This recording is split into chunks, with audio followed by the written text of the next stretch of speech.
Paz do Senhor, mulheres que oram, bom dia, boa tarde, boa noite, boa madrugada, bom momento de você com Deus, o estudo de sua palavra. Estamos no segundo dia do nosso devocional, As Igrejas do Apocalipse, lições para hoje. Texto bíblico, Apocalipse, capítulo 2, do verso 8 ao 11, nos diz assim: Ao anjo da igreja de Esmirna escreve o seguinte: Esta é a mensagem daquele que é o primeiro e o último, que morreu e tornou a viver. Eu sei o que vocês estão sofrendo, sei que são pobres, mas de fato são ricos. Sei como aqueles que afirmam que são judeus, mas não são, falam mal de vocês. Eles são um grupo que pertence a Satanás. Não tenham medo do que vocês vão sofrer. Escutem. O diabo vai pôr na prisão alguns de vocês para que sejam provados e sofram durante 10 dias. Sejam fiéis, mesmo que tenham de morrer, e como prêmio da vitória eu lhes darei a vida. Portanto, se vocês têm ouvido para ouvir, então ouçam o que o Espírito de Deus diz às igrejas. Aqueles que conseguirem a vitória não sofrerão o castigo da segunda morte. Segundo dia, vamos meditar sobre a igreja em Esmirna. A igreja de Esmirna é uma das 2 igrejas que não receberam nenhuma crítica. Eles eram ricos espiritualmente, apesar de serem pobres e perseguidos. Esmirna, uma cidade portuária rica e uma grande aliada de Roma, era conhecida por sua lealdade ao imperador. Os cristãos ali enfrentavam perseguição intensa, mas permaneceram fiéis.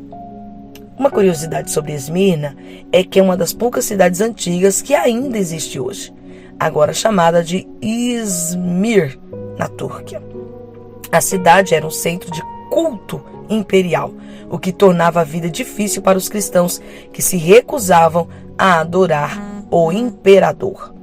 Em comparação com os dias de hoje, em muitos lugares hoje, os cristãos ainda enfrentam perseguição e pobreza. No entanto, como a igreja em Esmirna, a verdadeira riqueza não é medida por bens materiais, mas pela fé e fidelidade a Cristo. E isso aqui vai no contraponto, Vai na contramão do que estão pregando por aí. Que é necessário ter tudo zerado, dinheiro na conta, sem dever nada a ninguém, e aquela coisa toda, Como se o dinheiro fosse a solução e a prova da bênção de Deus. E isso não é verdade. A Bíblia diz que nós não devemos deixar dívida alguma, que a nossa única dívida deve ser o amor para com o próximo. Ou seja, está falando apenas de uma vida equilibrada. Ou seja, você não pode comprar, então não compre, para que você não suje o seu nome e não difame o nome de Cristo, que é representado por sua causa. Agora, querer dizer que ser cristão é não ser pobre, mentira. É só observarmos aqui os irmãos de Esmirna. Então, um alerta para nós é que nós não devemos temer as coisas que temos que sofrer, mas manter a fidelidade até a morte. O sofrimento é temporário, mas a coroa da vida é eterna. Então, antes de eu chegar aqui na conclusão diária, volto aqui apenas para relembrar sobre a curiosidade que nós temos aqui na lição de hoje. Os crentes de Esmirna viviam dentro de uma cidade onde o imperador era adorado como um deus. Então imagina, todos adoravam ao imperador como um deus. E aí vem os cristãos dizendo, existe apenas um Deus que deve ser adorado. Nós reconhecemos apenas a Trindade como Deus, aquele que vive e reina para sempre, o Cristo que nos salvou, o Espírito que nos consola, o Pai que nos dá o pão de cada dia, o Pai que lhe enviou Jesus. Assim criam os crentes de Esmirna. Aí, quando eles iam bater na porta para pedir um emprego, a pergunta era, vocês reconhecem o imperador como Deus? Não, então não tem emprego aqui. A pobreza para os cristãos era intensa, porque eles não tinham como trabalhar. Eles eram expulsos de suas casas, eles não poderiam morar, era uma vida escassa. E aí a Bíblia, o Senhor, através da revelação a João, diz que eles eram fiéis, que eles eram ricos, que eles permaneciam, que eles guardavam. Deus está dizendo, eu sou o primeiro, eu sou o último. Eu sei que vocês estão sofrendo, eu sei que vocês são pobres, mas vocês têm guardado o que é primordial, a fidelidade ao meu nome, o amor a mim, e têm demonstrado isso aos outros. E aqui, quero lembrar da igreja de Éfeso. Eles eram uma igreja forte, abastada, zelosos sim com o ministério, mas não amavam a Deus mais como antigamente. Aqui a Esmirna, uma igreja pobre, mas continuavam mantendo o amor aceso, o amor a Cristo aceso. E eles eram zelosos uns para com os outros. E uma coisa que Cristo fala a eles não tenham medo do que vocês vão sofrer. Jesus nunca enganou eles. Só que Jesus está dizendo, vão sim perseguir, vão jogar vocês na prisão, mas permaneçam fiéis. Porque há uma vitória. Eles criam piamente em Cristo.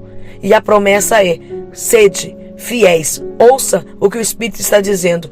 Quem vencer não vai morrer novamente. O que Cristo está dizendo? Eu sei que vocês estão sofrendo perseguição até a morte. Mas é uma morte apenas do corpo. Vocês já receberam a garantia da salvação, da vida eterna. Não morrerão mais. Não sofrerão a segunda morte. De que morte que Cristo está falando? Da separação do espírito do homem com Deus. Foi aonde Cristo nos resgatou, nos trouxe de volta, vivificou o nosso espírito, nos religou a Deus. É sobre isso que Cristo está falando. Embora nós tenhamos que cuidar do nosso corpo, da nossa saúde, mas nós temos que parar de endeusar o corpo como está se fazendo ultimamente. E eu vou dizer a vocês, é pecado fazer academia? Jamais! É saudável. Mas infelizmente Satanás tem transformado as academias num templo onde o corpo é adorado como um Deus. Vigiem! Cuidado! Vocês já não estão mais mortos, estão vivos. Foquem no que vocês receberam. Vocês são ricos. E qual foi a riqueza que recebemos? A salvação, o perdão dos pecados, a volta para Deus. Então, a conclusão para nós é: ser fiel até a morte, dar-te-ei a coroa da vida. Hoje, agradeça a Deus pela sua fidelidade em tempos de dificuldade. Ore pelos cristãos que enfrentam perseguição em todo o mundo. Tem, irmãs, ainda tem gente sofrendo muita perseguição, tem gente morrendo, enfrentando cadeias por causa da palavra, tendo suas filhas violadas por causa da palavra. Sim, irmãs, acordem. Ainda temos gente padecendo.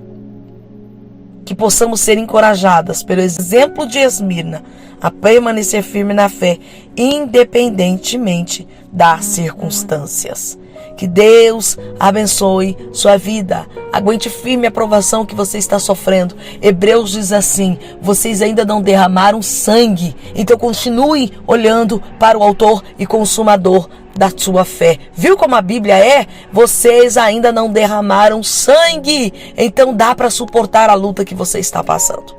Que Deus te abençoe, que Deus nos abençoe, que nós possamos continuar olhando para Cristo, que é o Salvador da nossa vida. Voltaremos amanhã, se assim Deus nos permitir. Beijo!